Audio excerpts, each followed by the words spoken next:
Imagine a vaccine, not one injected into the body, but one embedded deep within the mind. A dose of truth, power, and faith that immunizes your life against lack, illness, and fear. This is the metaphysical vaccine, an invisible shield crafted not in laboratories, but through the eternal laws of the subconscious, as revealed by one of the great pioneers of spiritual thought, Joseph Murphy. In this text, you won't receive empty formulas or hollow promises. You'll receive words that awaken, ideas that heal, principles that, when practiced, can transform your reality at its core. Prepare to enter a space where your mind is medicine, your word is a decree, and your faith is the ultimate antidote. It doesn't matter what you've lived through. Today you can rewrite your mental code, and today you can vaccinate your soul against all that limits, sickens, or impoverishes. Because the power is not out there, it is within you. And it begins now. We live in a time where viruses are not only biological, but also mental, emotional, and cultural. Every day, millions of people are exposed defenselessly to toxic thoughts, collective suggestions of scarcity, ideas of failure, images of illness, and messages of hopelessness. This is not a visible epidemic, but a silent contamination of the mental field. In the face of this, most people act as if their mind were a passive, absorbent sponge, incapable of discerning what it receives. But it doesn't have to be that way. You can build an inner immune system, spiritual, mental, vibrational, that protects you from these invisible forces and keeps you in health, in peace, and moving steadily toward your fullness. This book is not a philosophical treatise or an abstract speculation. It is a practical manual for inner defense. Each chapter contains proven spiritual laws, concrete exercises, real-life examples, and mental tools I have taught for years to thousands of people around the world. What you are about to read has transformed lives, dissolved debts, reversed diagnoses, restored broken relationships, and brought meaning back to those who had lost everything except their mind. Because the mind, when trained with love, discipline, and faith, becomes the most powerful instrument of metaphysical immunization there is. Just as the body knows how to defend itself when given proper nourishment, your soul can learn to defend itself when it receives the right ideas, and when your thoughts are infused with gratitude, faith, forgiveness, beauty, order, and purpose. A silent miracle happens.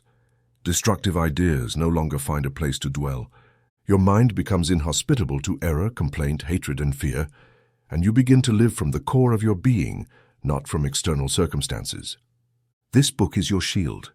Every word is an active particle, every exercise a dose of clarity.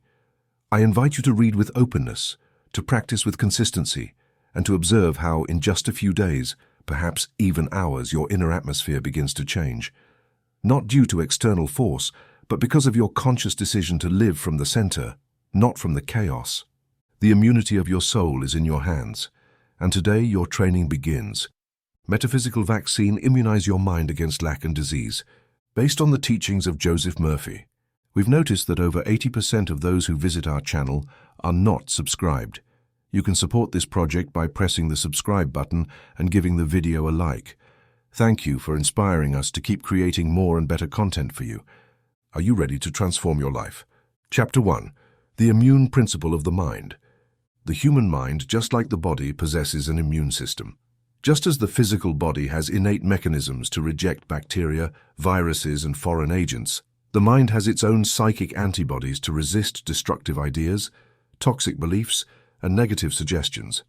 What many do not know is that this immune system of the psyche can be activated, strengthened, and expanded through right thinking and scientific prayer. This is not a metaphor. It is an operative reality in your daily life. The Gospel according to Mark offers us a powerful image of this invisible principle.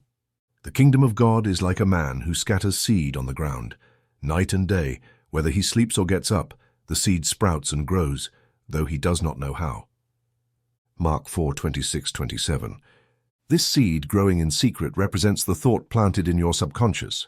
The subconscious does not need conscious supervision. It acts faithfully, just as a seed contains within itself the full potential of the tree. The idea you accept as true with emotion begins to germinate automatically without your conscious intervention. Have you ever noticed how a wound heals? You don't need to tell your skin how to regenerate or command your cells to multiply. Something within you, that deep intelligence, knows what to do. This same principle governs the mental realm. Sow ideas of health, prosperity, and love, and you will see your life reorganize itself from within. Claude Bernard, the great French physiologist, spoke of the internal environment as the key to the body's health. He said that as long as the internal environment remains stable, the body will resist all disturbance. This statement translates directly to the mental plane. As long as your psychic environment, your dominant ideas, remain saturated with faith, gratitude, and harmony, no idea of failure can take root in your subconscious. The mental immune system is nourished by daily prayer, contemplation of the good, uplifting reading, and inner communion with the infinite source. Faith is its essential nutrient, doubt, its most corrosive poison. A man who regularly attended my lectures in Los Angeles once confessed, "I fear they'll fire me from my job." I replied, "My son, that idea has already taken root in your subconscious. If you don't uproot it, you'll soon see the harvest." I taught him to repeat several times a day, "I'm an indispensable expression of divine intelligence. My job is secured by the law of good." Within 15 days, not only was he not fired, he was promoted. What happened? He changed his mental climate. He raised the vibration of his internal environment. Just as the body produces lymphocytes and antibodies upon detecting a foreign agent, the mind can generate corrective thoughts when properly trained. But if you don't guard your words and reactions, you'll allow erroneous beliefs to enter, like opening the door to a thief. Dr. Alexis Carrel, Nobel Prize winner in medicine, said, "A man is what he thinks about all day long." This phrase holds a profound immunological truth.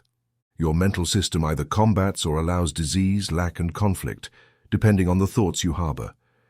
There are no accidents in the inner life. Everything responds to prior sowing. In my Sunday services, I have shared powerful testimonies from people who strengthened their mental immune system through simple affirmation practices. A woman from San Diego, diagnosed with severe arthritis, wrote to me, "I began to repeat during breakfast and before bed, 'Every cell of my body responds to the love of God within me.' Within a month, there was no more inflammation." The doctor said, "It's a rare case," but she said, "I know it was the prayer." Can you see the power that resides in a phrase charged with faith? Therefore, do not ignore your inner power. Just as a farmer cares for the quality of the soil, you must care for the terrain of your mind. It is not enough to avoid negative thoughts. You must actively sow healing thoughts. Every prayer, every affirmation, every visualization is a dose of mental antibody that strengthens your spiritual immune system. The Church of Divine Science, which I belong to, and where many found healing, taught this clearly. There is no power outside you that can destroy you, except the one you grant with your own mind. And that is the key. The subconscious does not distinguish between truth and error, between fact and fiction. It accepts as true whatever you declare with conviction. If you repeat, "I'm done for," your subconscious will start seeking the conditions to make it so. But if you decree, "There is a healing power within me that never fails," that very power will begin to work, because you have invoked it through the law of attention and belief. In summary, the immune principle of the mind is the law of conscious cultivation. What you choose to think, feel, and affirm becomes your defense or your downfall. You have within you a spiritual pharmacy, an inner clinic, a mental defense system more perfect than any external vaccine. The seed grows in secret, but you choose which seed to plant. The good man brings good things out of the good stored up in his heart. Luke 6:45. Bring out the good in you too, cultivate it, affirm it, protect your mind as you protect your body. This is the principle, and the principle is powerful. Chapter 2. Mental viruses, beliefs of lack and illness. The subconscious mind does not discriminate, evaluate, or reason. Its function is not to judge what enters, but to store and execute what it receives. That is why every idea accepted with emotion is imprinted as a command, as source code, in the deepest core of the human being. In this way, negative beliefs, once accepted, act as true mental viruses. They replicate, infect other areas of thought, and deteriorate the external expression of life. Just as a biological virus needs a weakened body to take hold, a mental virus needs a mind that is unwatched, unexamined, and unpurified. The ancients understood this, and Scripture expresses it with sharp precision. As a man thinks in his heart, so is he. Proverbs 23:7. This passage is in truth a psychic X-ray. You are not what you appear to be, nor what you say you believe. You are what you think repeatedly and emotionally in your depths. And what is in the heart will manifest sooner or later in the body, in your finances, and in your relationships. How do these viruses take root? Subtly, persistently, and almost always through repetition. This was taught by the remarkable Dr. Emile Coué, a pioneer of conscious autosuggestion. After thousands of clinical cases, he observed that a phrase repeated with conviction has more therapeutic power than many medications. His famous formula, "Every day in every way I'm getting better and better," repeated morning and night, led to astonishing recoveries in chronic patients. But the most revealing part of his work was another finding. People who mentally repeated phrases like, "I always get sick," or "Nothing ever works out for me," ended up proving themselves right, because the subconscious accepted those words as instructions. The mental virus, then, is a negative suggestion accepted as truth. It can be inherited. For instance, phrases heard in childhood like, "Money doesn't grow on trees," or "Everyone in our family suffers from this."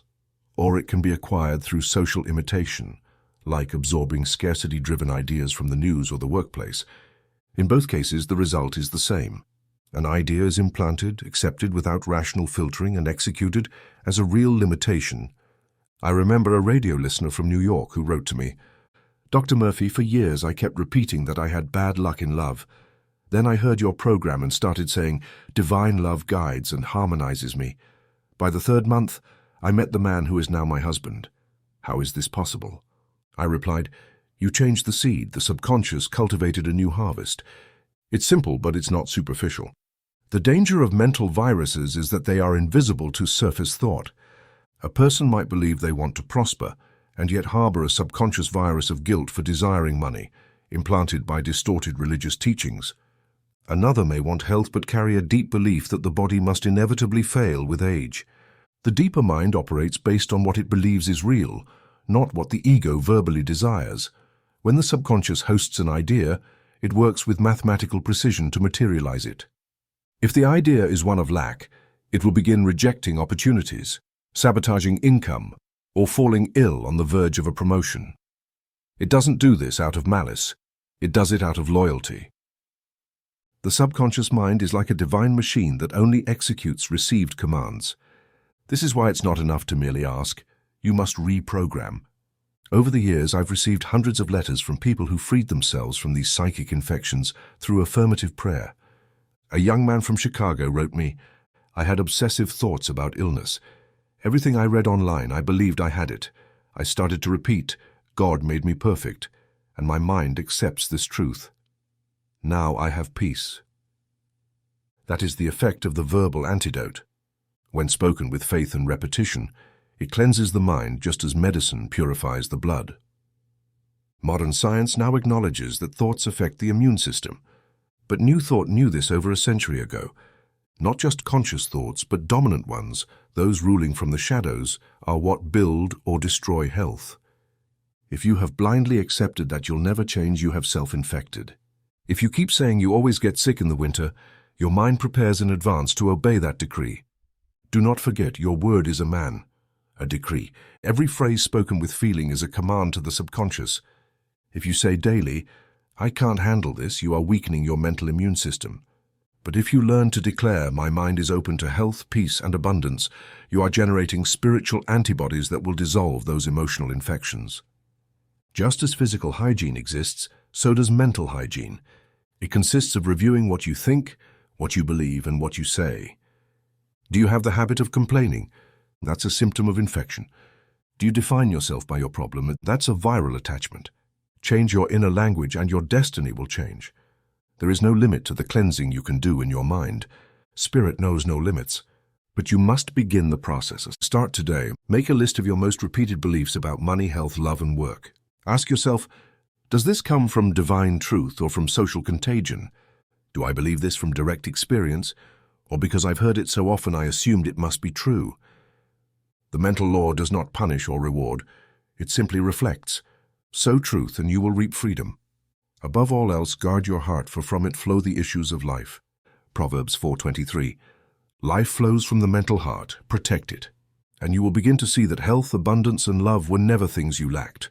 They were conditions your mind was rejecting. And as you deactivate the mental viruses, the soul breathes and blossoms. Chapter 3. Inner Diagnosis, Self-Observation, and Scientific Prayer. Every true healing process begins with an inward look. There can be no outer transformation without inner diagnosis. The common mistake is to seek solutions in the environment without first inspecting the origin of the symptoms in the mind. Just as a doctor needs to examine the body before prescribing a treatment, you need to examine the contents of your mind before declaring what is wrong in your life. Self-observation is the first spiritual medicine, and reflective prayer is its direct application. The soul becomes ill due to unchecked ideas. The subconscious stores without filtering, but you, as the steward of your mind, have the ability to review what ideas are lodged and operating. You are not condemned to think the way you do today. You can review, detect, and redirect. The Master Jesus was precise on this point. For if you forgive men their trespasses, your heavenly Father will also forgive you. But if you do not forgive men their trespasses, neither will your Father forgive yours. Matthew 6:14-15. This statement, when taken literally, has been misinterpreted as a threat, but understood through the lens of mental law, it is a therapeutic key. Forgiveness is not a favor to others. It is inner surgery that deactivates resentment, one of the most toxic roots of harmful thought patterns. The inner diagnosis begins with pausing. Pause at the end of the day, breathe deeply, close your eyes, and ask the key question, what thoughts dominated my mind today? Do not judge yourself, just observe. Did you feel envy? Did you repeat a complaint? Did you wish harm on someone? Did you harbor fear? These are active viruses, not to condemn you, but to reveal what is stored in the mental warehouse. To help you in this process, I've created what I call the mental inventory sheet method. It is simple, yet powerful. Each night before bed, take a sheet of paper and answer 3 questions. What negative or automatic thoughts did I repeat today? What persistent emotions did I experience? What opposing affirmation can I declare now to reprogram my subconscious? Write with honesty, not to accumulate guilt, but to liberate. For example, if you write, "Today I kept thinking that I never have enough money," you can write, "I now declare, God is my source and my provision flows without end." By doing this before sleep, you are using an ancient secret.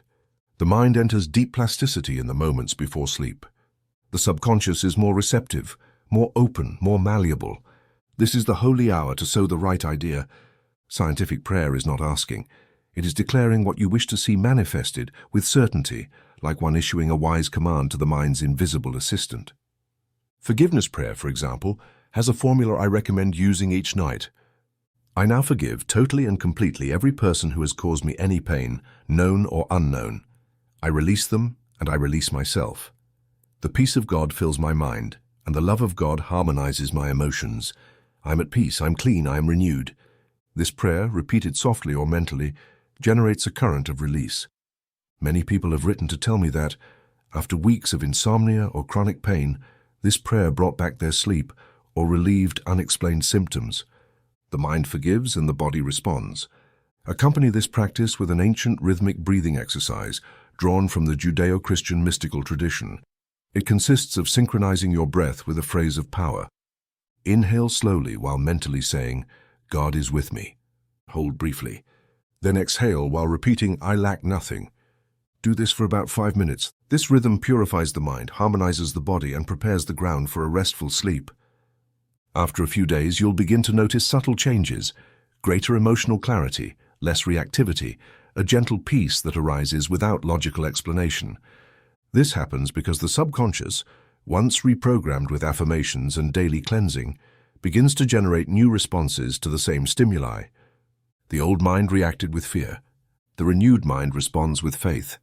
One of my patients, a businessman from Philadelphia, once confessed, "I realized that all my decisions came from fear of failure." He began doing the nightly inventory and declaring, "My inner guidance leads me to success." After 2 months, he closed a deal he had pursued for years. What happened? It wasn't luck, it was inner cleansing. Remember this: you cannot heal what you don't identify, and you cannot transform what you do not name. Inner diagnosis is not self-criticism. It is spiritual medicine. Do not dwell on the error, detect it, redeem the idea, and move on. Make this chapter a daily practice. It is not an empty ritual, it is the mental hygiene that precedes every lasting miracle. Let a man examine himself. 1 Corinthians 11:28. Not to condemn, but to find the cause and heal it at the root. At the end of the day, your life is a reflection of what you cultivate in your mind. Review, cleanse, affirm, and sleep in peace. The Spirit will work while you rest. Chapter 4.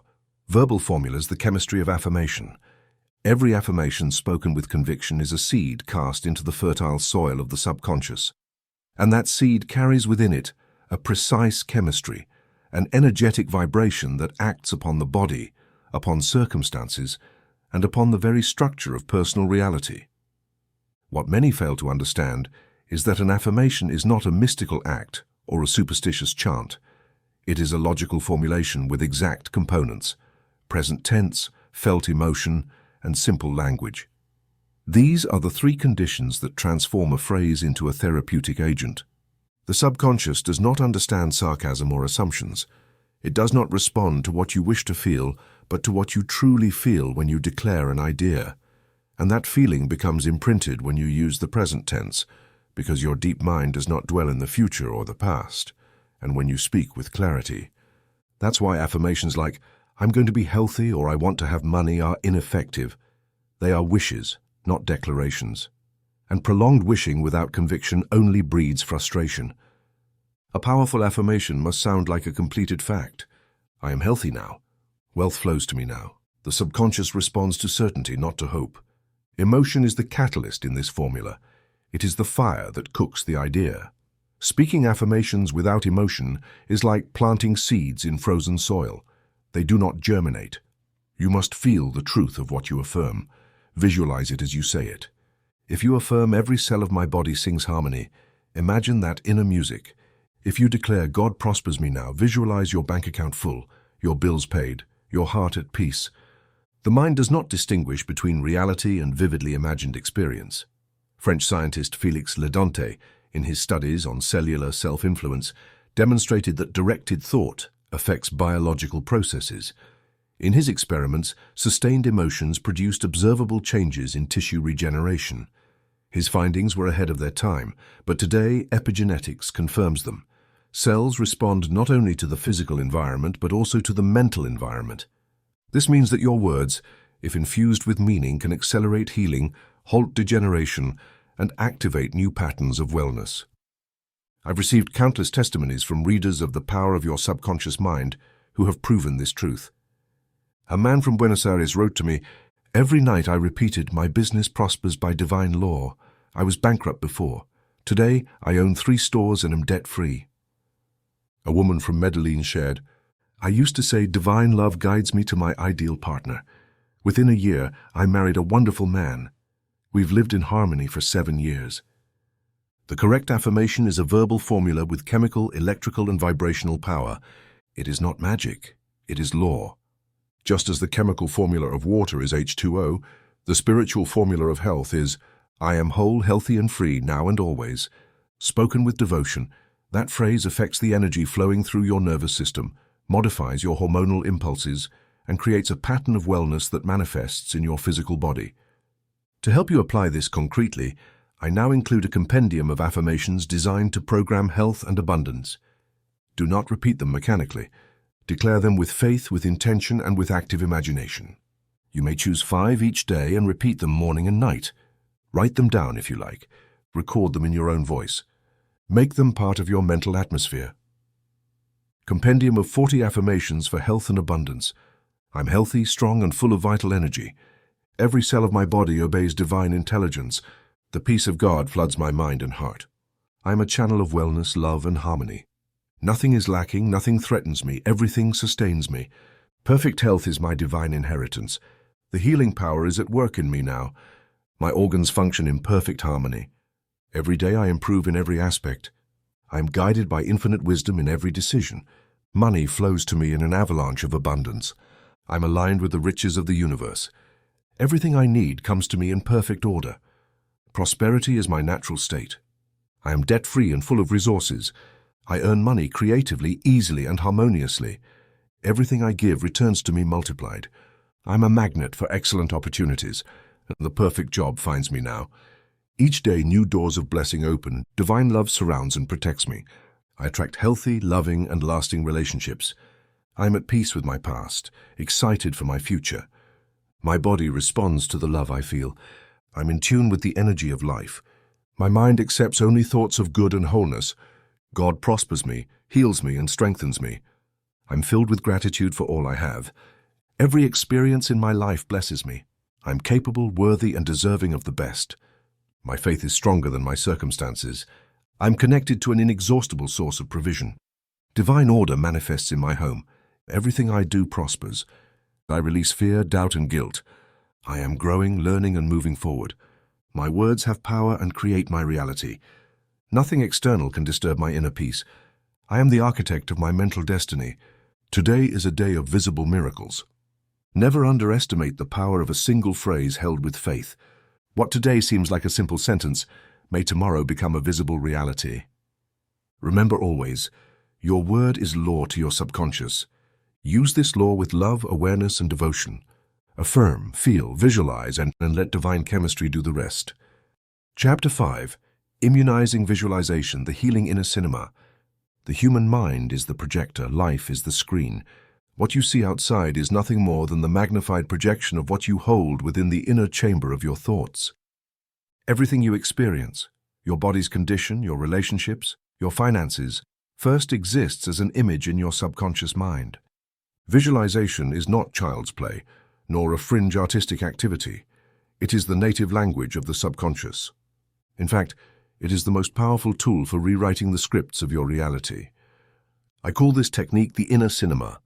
It consists of deliberately projecting in your imagination the scenes you wish to see materialized, not vague or poetic images, but concrete ones, sensory-rich, moving like a film. The more vivid the image, the greater its power to reprogram. The subconscious learns through repetition, but it is moved by emotion. If you can visualize a film in your mind filled with well-being, health, achievement, affection, and joy, and repeat it regularly, your subconscious will begin to treat it as a command. This law was intuitively understood by Jacob, the biblical patriarch, in Genesis 30. Jacob wanted the sheep in his flock to be born with certain traits. What did he do? He took fresh branches of poplar and chestnut trees and carved them so they appeared speckled and spotted. He placed them in front of the sheep at the watering troughs. As they mated, they gazed upon these images. And as a result, the offspring were born resembling the rods their mothers had seen. Beyond its symbolic form, this story reveals a profound law. The body responds to the image held during key moments of creation or regeneration. If you visualize illness, weakness, or failure, that becomes imprinted. But if you project health, harmony, and success instead, the body begins to reconfigure itself according to that inner model. Modern medicine has started to confirm this ancient truth. Dr. Juan Sintler, one of the pioneers in clinical use of guided imagery, found that patients who regularly visualized their body as healthy during post-op recovery healed faster, with fewer complications and better overall prognosis. In his studies with abdominal surgery patients, those who practiced visualization, imagining their tissues healing, their blood flowing freely, their organs functioning perfectly, showed more efficient cellular regeneration than the control group. This is not coincidence. The subconscious regulates biological functions beyond conscious control: heartbeats, glandular secretions, immune response, chemical balance. But when it receives a persistent mental image, it begins adjusting those systems to match that model. Just as an architect redraws blueprints before construction, your subconscious needs new imagery before it can transform your body. One of my patients, a musician suffering from arthritis, told me, "When I close my eyes, I only see my twisted fingers." I replied, "That's why you remain in your current state. Change the film. Visualize yourself playing with full mobility, with joy. Feel yourself doing it." He began practicing inner cinema for 10 minutes each night. After 3 months, the inflammation had subsided. It wasn't a miracle cure, it was precise reprogramming. To apply this technique, follow these steps. First, find a moment of calm. Close your eyes and take several deep breaths.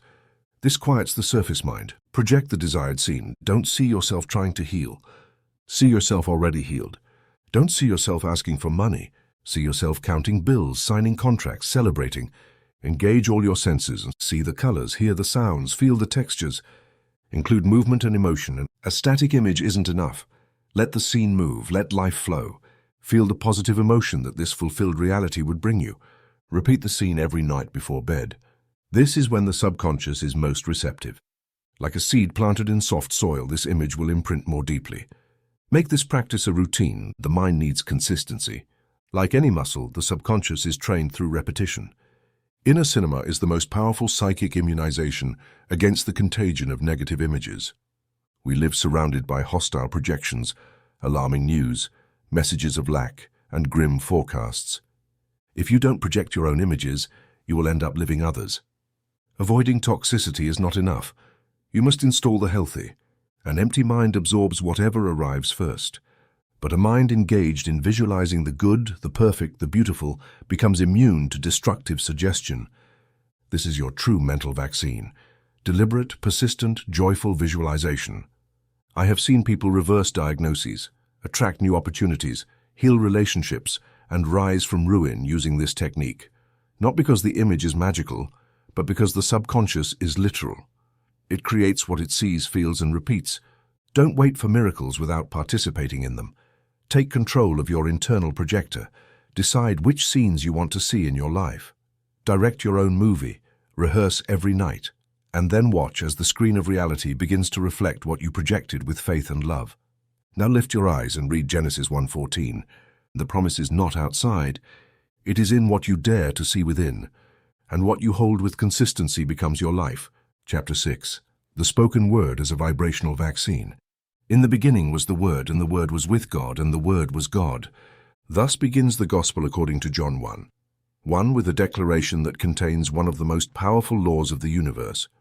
The Word does not merely communicate reality, it creates it. This word, the Logos, is not mere vocalization but conscious vibration. It is the emission of organized energy, charged with intention, capable of modifying the invisible field of mental substance that constitutes all form. When you speak with faith, you activate a vibrational frequency that penetrates the subconscious and resonates with the laws of creation. What many call an affirmation is nothing more than a vibrational decree. Each word, when spoken with purpose, tone, and conviction, acts as an energetic injection that strengthens your psychic immune system and repels ideas contrary to good. The spoken word, then, is a spiritual vaccine, but not an automatic one. Its power does not reside in the physical sound, but in the emotional frequency with which it is spoken. Some people repeat phrases all day with no result, because they do so with doubt or indifference. But when you speak as one who knows they are activating a law, the word becomes effective. The Acts of the Apostles are full of examples of healing through decree. Peter and John, upon finding the lame man at the temple gate, do not pray silently or ask permission from heaven. They declare, "Silver and gold I do not have, but what I do have I give you. In the name of Jesus Christ of Nazareth, rise up and walk." Acts 3:6. There is no doubt, no pleading, no condition. There is an imperative verb, full of faith, released into space, and the response is immediate. This principle has been confirmed throughout the ages. The subconscious, when it hears the word spoken with inner authority, responds instantly, because that word is not external, but a command issued from the center of the being. A woman from Vancouver once told me, "I had stage fright since I was young. I began looking at myself every morning in the mirror and saying, 'I am filled with divine confidence. I speak with grace and power.'" After a month, I gave my first talk without fear. Today, I'm a professional speaker. This exercise, which I call the mirror exercise, consists of looking directly into your own eyes, not sideways, not with criticism, but with deep acceptance, and speaking aloud the affirmations you want your subconscious to record.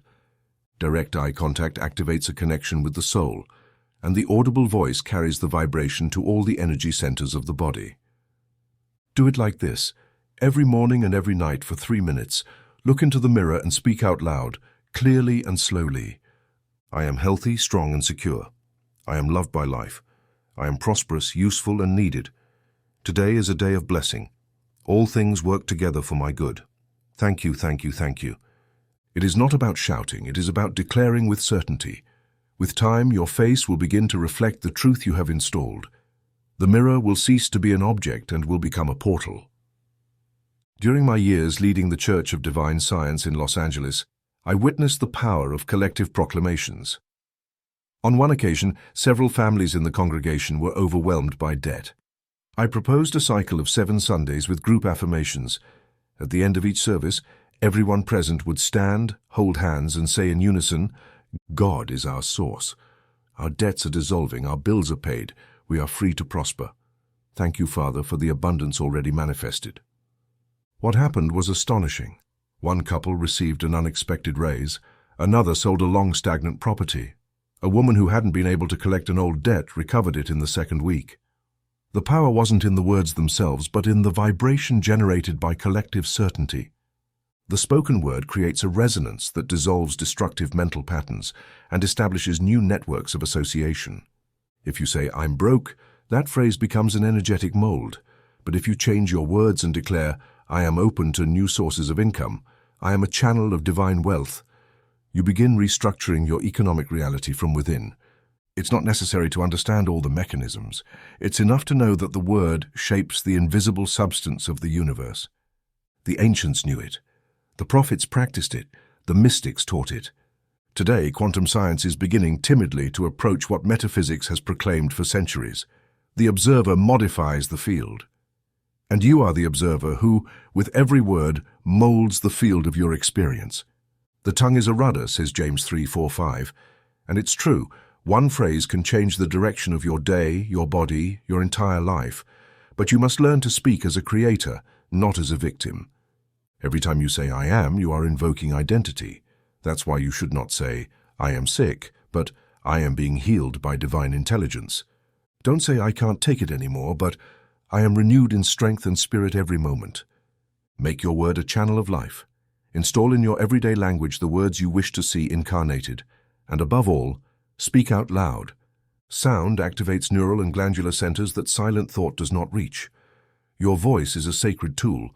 Do not use it to complain, use it to decree. Remember, the spoken word with faith is not just communication, it is creation. It is vibration, it is law. Let the weak say, "I am strong," Joel 3:10.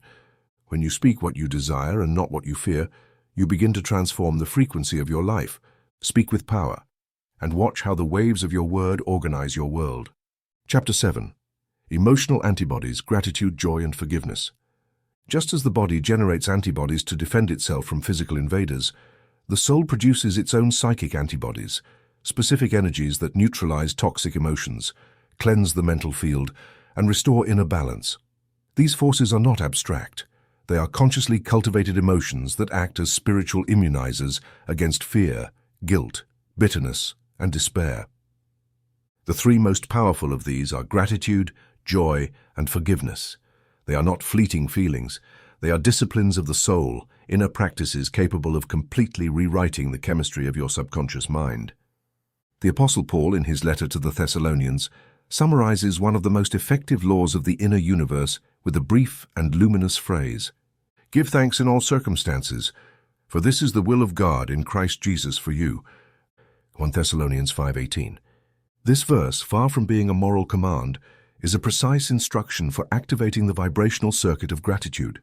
It doesn't say give thanks for everything, but in everything, which means that even in the midst of confusion or pain, you can deliberately activate the emotion of appreciation. And in doing so, you change the mental atmosphere surrounding the problem. Gratitude, sustained regularly, produces a deep reconfiguration of the subconscious mind. It is like a luminous substance that unties knots of anguish, cleanses traces of fear, and opens perceptual space for unexpected solutions. Many who lived in scarcity discovered abundance as soon as they began to give thanks for the little they had. Why? Because the subconscious, upon receiving the message, "I am already blessed," activates the pathways that lead to new blessings. It receives orders in the form of emotion, and gratitude is the signal that something good is happening, even if it's not visible yet. That is why I recommend the practice of a gratitude journal. Take a notebook, and each night before bed, write down 5 things you are thankful for that day. Don't repeat generic phrases. Be specific. Write things like, "Thank you because I had a peaceful conversation with my son," or "Thank you because I found a parking spot," or "Thank you because my back didn't hurt today." This trains your mind to detect the positive, and over time, it creates a current of well-being that expands. Joy, on the other hand, is the fruit of a consciousness that has released the burden of judgment. It is a high emotion, not dependent on external circumstances, but generated internally through alignment with life itself. I've seen seriously ill people recover simply by laughing, singing, or reconnecting with what makes them feel alive. The body responds to joy like a plant responds to light. One of the most moving cases I encountered was that of a woman diagnosed with lupus. She began to practice a daily joy bath, 20 minutes of music, dance, and grateful visualization. After 6 months, her symptoms faded. The doctor called it spontaneous remission. I know it wasn't spontaneous, it was self-induced by joy. The third great emotional antibody is forgiveness, not as an occasional act, but as a continuous state of inner cleansing. Resentment is a psychic toxin that contaminates everything it touches. It doesn't harm the other person, it harms you. And forgiveness, far from being a moral concession, is a spiritual surgery. It releases trapped energy, restores the vital flow, and allows the mind to regain its balance. Here I want to introduce an ancient technique of deep effectiveness, Ho'oponopono, from the Hawaiian tradition. Its principle is simple. Every external perception is a reflection of an internal memory. If something or someone wounds you, do not cling to judgment. Cleanse your mind. And you do this with a simple formula, repeated with intention. I'm sorry, please forgive me, I love you, thank you. Though seemingly directed at another, these words are actually addressed to your subconscious, to cleanse the internal root of the conflict. What's remarkable is that this technique finds a biblical parallel in the radical forgiveness Jesus taught. Father, forgive them, for they do not know what they are doing. Luke 23:34. This is not a victim's lament, but an act of spiritual power.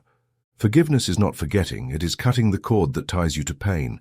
It is freeing the other from the role of executioner. And in doing so, you free yourself from the role of victim. A woman from Texas once wrote to me, I had lived 10 years repeating the story of my divorce. I began to say, I forgive you, I release you, thank you for what I learned. By the 3rd month, my health improved and my finances began to flourish. What happened? The emotional poison that had blocked her vital energy dissolved. These 3 antibodies, gratitude, joy, and forgiveness, cannot be replaced by intellectual affirmations. They are practices of the soul. You must generate them, cultivate them, repeat them. Make them your daily medicine. When you feel fear, give thanks for something. When you feel sadness, generate joy with music, movement, or prayer. When you feel hatred, forgive, even if your mind resists. Speak the word and the soul will follow. Do not wait until you're ready to practice these emotions. Practice them to become ready. Do it even when you don't feel it, because like any medicine, its effect is activated by consistency, not by momentary enthusiasm. The health of the soul is not the product of chance. It is the harvest of emotions sown daily. And just as a healthy body needs nutrients, your subconscious mind needs these vibrational substances to maintain its balance and clarity. A cheerful heart is good medicine. Proverbs 17:22. A soul filled with gratitude, joy, and forgiveness is immune to the diseases of resentment, scarcity, and despair. Cultivate these antibodies. Make them your allies, and you will see how your life begins to reflect the miracle of a liberated mind. Chapter 8. Mental nutrition, fasting from toxic news, and a diet of prosperous ideas. What you allow into your mind becomes part of your inner atmosphere, and your mental atmosphere is the climate where your thoughts, emotions, and decisions take root. No one would deliberately feed on poison, yet many consume words, images, and emotions daily that poison the soul, drain energy, and weaken faith. Mental nutrition is just as vital as physical nourishment. In fact, the quality of your thoughts is the very food of your subconscious. And if you desire a healthy, prosperous, and serene life, you must begin by watching what your mind consumes. In this chapter, I offer you a specific plan: 30 days of fasting from toxic content and a carefully curated diet of prosperous ideas. This plan is not symbolic. It is a comprehensive spiritual treatment. It is a conscious choice to protect your mind as you would protect your body during an epidemic. The first step is fasting from toxic news. This means abstaining completely for 30 consecutive days from reading, watching, or listening to any informational content that spreads fear, scarcity, conflict, disease, or hopelessness. It doesn't matter whether it's true or false. What matters is its effect. The mind does not filter the way the intellect does. What you see or hear with emotion, even if it's a fictional movie or distant news, gets imprinted as an inner possibility. Some people object, but I need to stay informed. And I ask, informed about what? The death toll, distant wars, global economic crises. And what can you do with that information besides carrying it as mental weight? Don't confuse information with wisdom. Wisdom is cultivated in silence, prayer, meditation, and contemplation of eternal truth. And for that, you must silence the noise of the world. During this fast, replace every moment of information consumption with uplifting readings. Spend at least 20 minutes a day reading the Psalms of healing, silently, slowly, and reflectively. Don't read them as rituals. Read them as therapeutic formulas. Each phrase is medicine, each verse a vibrational code that elevates the soul and strengthens the energetic field of the subconscious. In parallel, introduce inspiring biographies into your mental diet. I especially recommend the works of Florence Scovel Shinn and Emmett Fox. Both were practitioners and teachers of applied metaphysical thought, and their writings are full of real-life examples of people who transformed their lives through the conscious use of mental law. Shinn, with her direct style, will teach you to declare your good without hesitation. Fox, with his biblical depth, will reveal the hidden power of the Gospels as manuals of mental transformation. Complement this diet by participating, either in person or virtually, in mental science clinics, prayer groups, or reading circles that work with the law of creative thought. These spaces reinforce your vibrational atmosphere. They're like weekly injections of clarity and faith. Don't underestimate the power of community. The mind is strengthened by resonance. If you surround yourself with people who declare the truth, your subconscious will re-educate itself more rapidly. A man from Atlanta told me, "For years I was addicted to the news. I fell asleep to the evening report and woke up to alarming headlines. Since I began fasting from negative information, my nightmares stopped, my digestion improved, and I closed the best deal of my life." What happened? His mental atmosphere was cleansed, and when the atmosphere changes, the fruit changes. The same applies to music, conversations, and visual content. During these 30 days, avoid lyrics that speak of betrayal, loss, or misery. Don't engage in complaint-based conversations. Don't watch films or series that glorify violence. Not because they're bad, but because they weaken your spiritual immune system. Replace all that with what uplifts.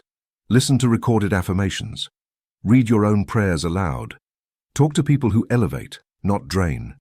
Look at images of nature, beauty, and order. All of this feeds your soul. This plan is not a punishment, it is a vibrational re-education. Your subconscious needs coherence, repetition, and the right atmosphere. Just as an athlete follows a specific diet to reach peak performance, you need a mental plan to manifest your fullness. Make a list of prosperous ideas and read them every morning. For example, I am connected to an infinite source of provision. All that I need is given to me at the perfect moment. My mind is open to good and closed to evil. I am guided, sustained, and protected by divine intelligence. My thoughts are seeds of blessing and results. Let these phrases become your new food. Repeat them, digest them, assimilate them. By the end of these 30 days, your mind will be different, not because the world changed, but because you did. True nutrition begins with the invisible, and whoever feeds their mind with truth will soon see the effects in their body, their environment, and their destiny. Man shall not live by bread alone, but by every word that proceeds from the mouth of God. Matthew 4:4. And you decide each day what to feed your soul. Choose what edifies, and you will reap fullness. Chapter 9, Collective Immunity, Intercessory Prayer and Circles of Affirmation. The human soul is individual but never isolated. We live in shared fields of energy, thought, and emotion, and just as a body can develop immunity to physical contagion, a community can develop psychic immunity against despair, misery, or illness through collective practices of prayer and affirmation. This is not a pious metaphor, it is a precise law. Shared vibration multiplies by resonance, and unified thought, when directed toward the good, exerts a corrective force upon the individual minds it touches. Jesus expressed this with mathematical precision. Again, I say to you that if two of you agree on earth about anything they ask for, it will be done for them by my Father in heaven. For where 2 or 3 are gathered in my name, I am there in the midst of them. Matthew 18:19-20. This statement is neither rhetorical nor sentimental. It contains a metaphysical principle of immense efficacy. Intercessory prayer, when practiced with mental agreement between 2 or more people, exponentially increases its power to manifest. For decades during Sunday services in our community in Los Angeles, we have practiced this law. Entire groups would declare a single intention: healing, prosperity, inner peace. People suffering from severe illnesses, long without medical answers, often experienced rapid improvement after being included in group prayer lists. Not because the words were magical, but because shared consciousness generates a vibrational field that reorganizes the mental structures of the one receiving intercession. The early years of the Church of Religious Science documented similar experiences. One leader recounted how a man in debt, whose home was under foreclosure, was included in a circle of affirmative prayer. For 7 consecutive days at the same hour, a group of 5 people declared, "The divine law is now operating. All is resolved in perfect harmony." On the 8th day, the bank renegotiated the loan, interest was forgiven, and the man was able to keep his home. It wasn't a coincidence. It was sustained vibrational agreement. The individual mind may doubt, but the collective mind, united in faith, dissolves those doubts. This is the key to spiritual collective immunity. If you can't sustain your faith alone, others can sustain it with you until it reawakens within you. That is the highest function of spiritual community, not to teach dogma, but to reinforce the mental health of the group through shared declarations of truth. For this reason, I propose a model for a weekly gathering based on the structure I've used for years, one you can implement in your home, in your community, or even in virtual form. This meeting doesn't replace personal prayer, it amplifies it, and it's not based on hierarchical authority, but on vibrational agreement among minds that seek the good. Weekly meeting script for collective affirmation. 1. Opening 5 minutes. Begin with a loud reading of a biblical passage centered on health, provision, or divine guidance. Examples: Psalm 23, Matthew 6:33, Isaiah 55:11. Invite everyone to close their eyes and listen as if God was speaking directly to their soul. 2. Contemplative silence. 3 minutes. Complete silence. Each participant internalizes the reading, breathing slowly, feeling the words as vibrational medicine. 3. Round of choral affirmations, 10 minutes. The group repeats aloud in unison a series of carefully selected affirmations. Example: God is our source and our strength. Perfect health now manifests in each of us. Peace reigns in our homes, our minds, and our decisions. All that we need is provided by the law of good. We are united in love, clarity, and provision. 4. Intercessory prayer, 10 minutes. Each member writes on a sheet the name of a person or situation they wish to send light, healing, or solution to. Form small groups of 3 or 4. Each reads their name aloud and affirms, "Name is now sustained by divine light. All is well. All is resolved. All is healed." The rest of the group responds with a conscious, vibrant Amen. 5. Public testimony, 10 minutes. Anyone who wishes may briefly share a result, change, or recent testimony of transformation arising from spiritual practice. This reinforces collective faith. 6. Closing, 2 minutes. A final affirmation spoken standing with hands joined. We are a community of power, faith, and love. We walk together in the light. Good manifests here and now. Applied with consistency, this model not only elevates the consciousness of individuals, it creates a stable vibrational field that protects, reinforces, and multiplies good. Mental illness, persistent scarcity, and family conflict begin to weaken when exposed to the vibration of group thought focused on truth. Your mind may feel alone, but it is not alone. At this very moment, there are millions of souls praying, declaring, and affirming the good. Join them. You don't need a megachurch to form a mighty church. 2 or 3 united in faith are enough, and there, as the Master said, he is in the midst. 1 can chase 1,000, and 2 can put 10,000 to flight. Deuteronomy 32:30. Such is the power of spiritual agreement. Use this principle, form your circle, elevate your environment, and you will witness the collective healing of the human soul. Chapter 10, Daily Protocol for Metaphysical Vaccination, 21 days.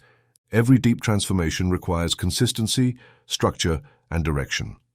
Just as the body needs a well-defined medical protocol to establish immunity against external agents, the mind requires a spiritual protocol, a set of systematic practices, to build, reinforce, and sustain its psychic immunity against the mental viruses of fear, lack, and disease. This chapter presents that plan, a daily 21-day protocol designed to integrate all the tools developed in previous chapters into a logical, natural, and effective sequence. This protocol is a form of metaphysical vaccination, not against biological agents, but against the collective suggestions of misery, despair, and limitation. It is not based on emotional improvisations, but on proven principles of repetition, visualization, affirmation, prayer, and control of mental habits. 1. Structure of the protocol, 3 daily moments. The day is divided into 3 specific moments when the mind is most receptive to subconscious programming. Morning routine upon waking, planting moment. Evening routine, closing activities, cleansing moment. Night routine before sleep, deep programming moment. 2. Morning routine, 10 to 15 minutes. Brief reading. A passage from Psalms 23, 91, 103. Affirmations aloud. Choose 5 from the list in Chapter 4. Example, I am guided by divine wisdom. Everything I need comes to me today in perfect harmony. Visualization, 5 minutes of inner cinema, projecting a successful, healthy, prosperous day. Rhythmic breathing. 3 deep breaths while repeating, God is with me. I lack nothing. 3. Evening routine, 10 minutes. Day review. Use the mental inventory sheet method from Chapter 3. Questions. What thoughts did I hold? What emotions dominated? What did I learn today? Prayer of Forgiveness, Chapter 3. I release and am released. Divine love dissolves all resentment. I am at peace with all. Gratitude Journal, Chapter 7. Write 5 specific reasons for gratitude. 4. Night routine, 10 minutes. Gentle reading. 1 page from Florence Scovel Shinn's MedFox. Mirror exercise, Chapter 6. In front of the mirror, repeat. I am complete. I am protected. I am surrounded by abundance. I am whole. Visualization of the central goal, health, money, love, etc., as if already accomplished. Silent prayer, thank you God because all is done. My life is in order. I sleep well. 5. Symptom tracking notebook.